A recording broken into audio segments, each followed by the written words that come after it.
संसार किसी भी अध्यात्म की बात करें तो मनुष्य क्या है, ये संसार कांटों की बाड़ी, उलझ उलझ मर जाना रे।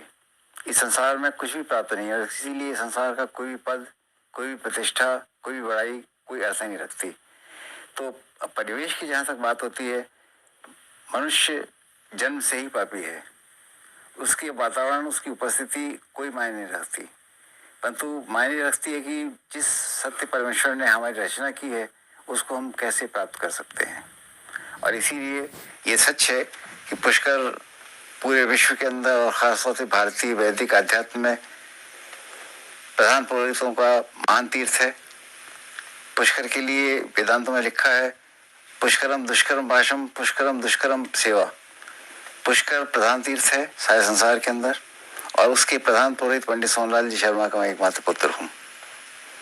और यही नहीं, मेरी माता अत्यंत धार्मिक प्रवृत्ति की महिला थी, और मेरे पिता और माता दोनों का राजनीति के अंदर बड़ा सामर्थ्य के साथ में कार्यक्रम रहा था। तो परमेश्वर ने अनुग्रह करके मुझे उस परिवार के अंदर जन्म दिया। मैं उनका इकलौता पुत्र हूँ, मेरी बहन है। तो आपने परिवेश की बात की, तो मैं ये कहना चाहूँगा कि पुष्कर के अंदर जन्म लेके भी मेरे सामने एक प्रश्न था।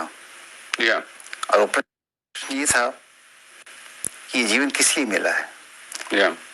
मैं बालकपन से धर्म की सारी प्रवृत्तियां पूरी करता था, परंतु उसके बावजूद भी मुझे शांति नहीं थी। तो जब जब भी प्रश्न आता था कि हम किस प्रकार से शांति को प्राप्त करें, तो प्रश्न ही आता था सारे अध्यात्म को जब मैं देखता था कि परमेश्वर को प्राप्त करो, परमेश्वर को प्राप्त करो। तो कैसे परमेश्वर को प्राप्त करो। मैं पिताजी से पूछता था, सबसे पूछता था, पर ऋषियों से पूछता था, महर्षियों से पूछता था, मेरे घर में जितने साधु संत आते थे उनसे मैं पूछता था, पर उसका उत्तर कोई भी नहीं दे पाता था। सब कहते थे कि ये करो ये करो।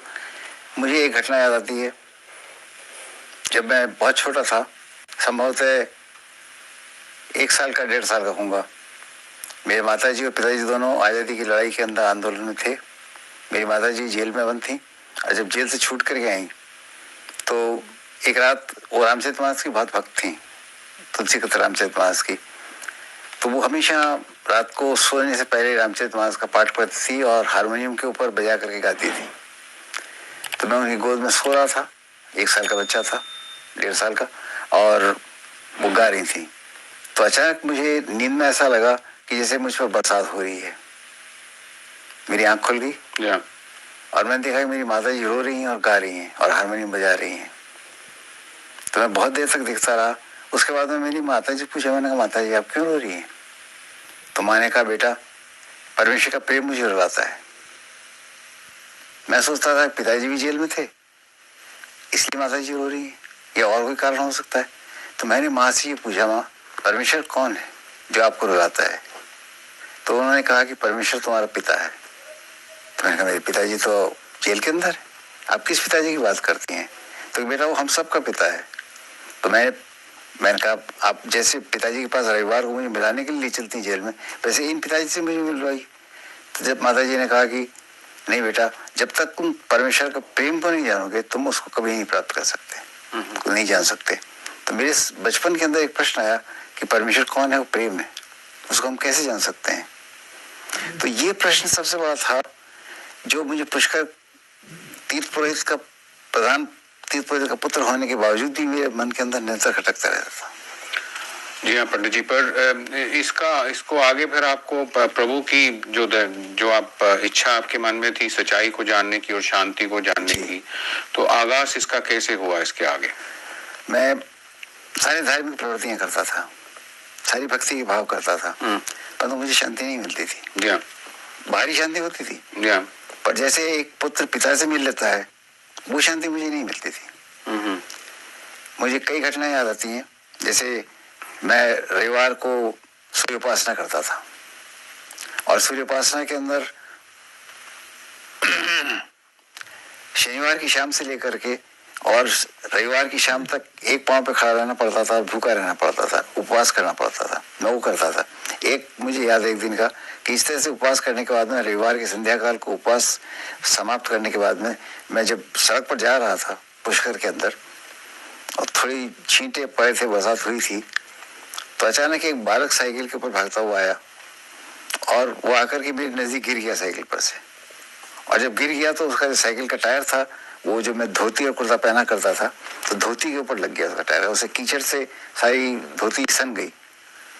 तो बजाय इसके कि मैं उस बच्चे की सहायता करता, उसको उठाता सड़क पर से, मैंने उस बच्चे का कान पकड़ा और कान पकड़ करके मैंने कहा कि साइकिल चलाना नहीं आता। क्रोध से कहा साइकिल चलाना नहीं आता। बच्चा डर के मारे उठ करके भाग गया। पर अचानक किसी ने मुझसे प्रश्न किया कि तू किस लिए उपवास करता है, तेरी क्या धार्मिकता है? जब तू एक बच्चे को क्षमा भाव से उसकी सहायता नहीं कर सकता तो तेरी सारी धार्मिकता नकली है, धोखा है। तो ये प्रश्न निरंतर रहता था। मैं जितनी धार्मिकता कार्य करता हूँ, क्या उनके अंदर परमेश्वर की निकटता है? क्या परमेश्वर की जीवन की शैली मेरे जीवन में आ रही है? ये बराबर ऐसा प्रश्न है। इस तरह से तो जब मैं कॉलेज में पढ़ता था एक बार, तब सबसे पहली बार मेरे सामने प्रश्न आया, सबसे पहले मेरे सामने प्रश्न आया कि एक संध्याकाल को हॉस्टल कमरे के अंदर जब मैं था और मैं मेरे इंग्लिश जो मेरा विषय था अंग्रेजी, उसके प्रो सिलेक्शन की किताब को मैं पढ़ रहा था। ये कौन सी यूनिवर्सिटी की बात है? ये आगरा यूनिवर्सिटी की बात है और मैं गवर्नमेंट कॉलेज अजमेर में पढ़ता था। तो मैं हॉस्टल कमरे में था, संध्याकाल थी, बाहर चिड़ियाँ बोल रही थी, मैं कमरे के अंदर था। तो मैंने अपना पढ़ने की कोशिश की तो सर्मन द माउंट वो लेसन था, उसको मैंने निकाला। जब मैं उसको पढ़ रहा था तो मैंने कहा ये sermon the mount Jesus Christ की बात करता है। तो मैं एक पक्का हिंदू और प्रधान पुरोहित का पुत्र होने के नाते क्रिश्चियनिटी के बारे में बड़े गलत ख्याल रखता था और मैं ये सोचता था कि क्रिश्चियनिटी तो किसी अन्य देश से आकर के हमारे देश के अंदर, और खास तौर से ब्रिटिशर्स का जो अत्याचार होता था, ब्रिटिश गवर्नमेंट का जो अत्याचार होता था, और कांग्रेस में क्योंकि मेरे माता और पिता के होने के कारण और आज़ादी की लड़ाई में होने के कारण जो अत्याचार उनको होता था, मैंने देखा कितना ज्यादा। तो मैं सोचता था क्रिश्चियनिटी का मतलब अंग्रेज सरकार। तो मैंने कहा इससे मुझे क्या लेना देना है सर्मन द माउंट से। तो मैंने उसका जो इंट्रोडक्शन है उसको पढ़ा, उसमें लिखा था this lesson is being taken from the holy Bible and it is said that this has changed the life of Mahatma Gandhi.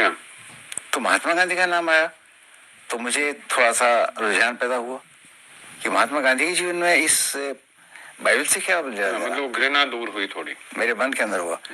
तो मैंने उस पाठ को पढ़ना शुरू किया, सर्मन द माउंट को, पर्वतोपदेश को, जो मत्ती के 5-6-7 अध्याय के अंदर है। तो वहाँ जिस जीवन का वर्णन था, जो उपदेश दिए जा रहे थे और जो आदमी उपदेश देने वाला था, उसके जीवन की तरफ मैं सोचने लगा बड़े शांत भाव से।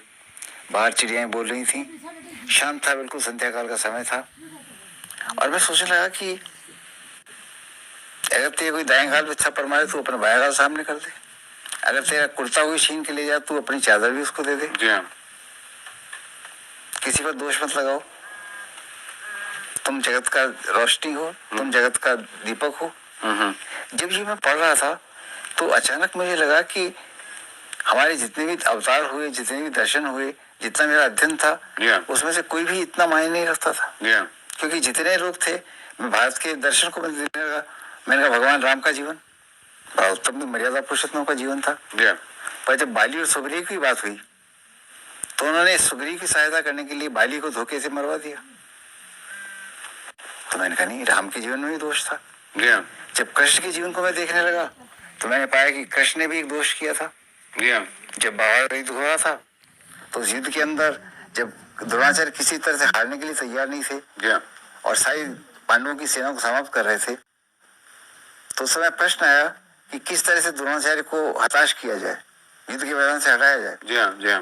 तब कृष्ण ने युधिष्ठिर को, जो अर्जुन के बड़े भाई थे, उनको कहा, जो सत्यवादी कहलाते थे, सत्यवादी युधिष्ठिर, उनको कहा कि तुम जाकर के यदि द्रोणाचार्य के पास ये कहो कि अश्वत्थामा हाथों नरोवा कुंजरोवा, तुम्हारा इकलौता पुत्र अश्वत्थामा मारा गया है, और धीमे से कह के, जोर से कह के और धीमे से गुजर जाओ, आगे जाकर हाथी था या आदमी मालूम नहीं।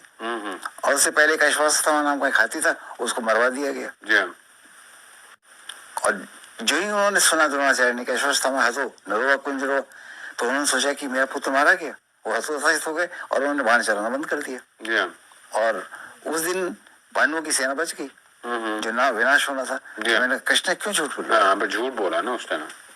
और भी मैंने जीवन के अंदर बहुत लोगों को देखा जो बड़े बड़े अवतार थे, बड़ी बड़ी बातें थी, बड़े बड़े महापुरुष थे, बड़े बड़े उपदेश थे, कहीं कहीं जीवन के अंदर उनका जीवन उस स्तर पर नहीं आता था जिस स्तर के ऊपर उस उपदेश को जो सर्वन ऑन द माउंट पर्वतोदेश में पढ़ रहा था उसके समान। तो मेरे सामने प्रश्न आया कि कौन है आदमी उपदेश करने? ये वो मनुष्य। इसके जीवन के अंदर अगर मैंने जीवन की तराजू लेकर के तोला, संसार के जितने महापुरुष और उनके उपदेश थे उनको रख दिया एक तरफ, और एक तरफ में जो पर्वोपदेश के अंदर जो उपदेश दिया गया उसको रख दिया, और मैंने देखा कि तराजू का जो पलड़ा है वो उस तरफ भारी है जो पर्वतोपदेश में है। जब मैं सोच ही रहा था तो अचानक मेरे उस हॉस्टल के कमरे में जिसमें मैं रहता था, अचानक एक आवाज आई जैसे कोई बाहर से बोल रहा हो और कह रहा था मैं वही हूँ जिसको तू बचपन से ढूंढ रहा है। अच्छा। मेरे सामने बड़ा अजूबा हो गया। मैंने कहा बचपन से तो मैं परमेश्वर को ढूंढ रहा हूँ। तो मैंने अपने आप से कहा कि नहीं, ये तो कोई झूठी आवाज है बाहर से। तो मैं दरवाजे पे गया, मैंने खोल के देखा, मैंने कौन है बाहर, तो कोई भी नहीं था।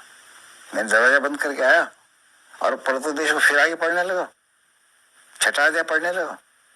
तो आज फिर आवाज आई, मैं वही हूँ जिसको तो बचपन से ढूंढ रहा है। और उसके बाद जब मैं सोच रहा था कि किसकी आवाज हो सकती है, अचानक जिस कमरे में बैठा हुआ था वो कमरा रोशनी से भर गया। आमीन। बिल्कुल रोशनी से भर गया, और इतनी रोशनी से भर गया, और वो रोशनी ऐसी नहीं थी जैसी बल्ब और ट्यूबलाइट्स की होती है। अच्छा। ये सर्च लाइट की होती है।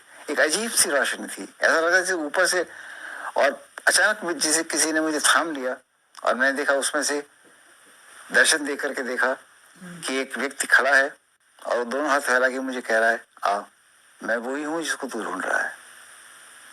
उसके बाद मैं एकदम तंद्रा के अंदर चला गया, आत्मिक तंद्रा के अंदर चला गया।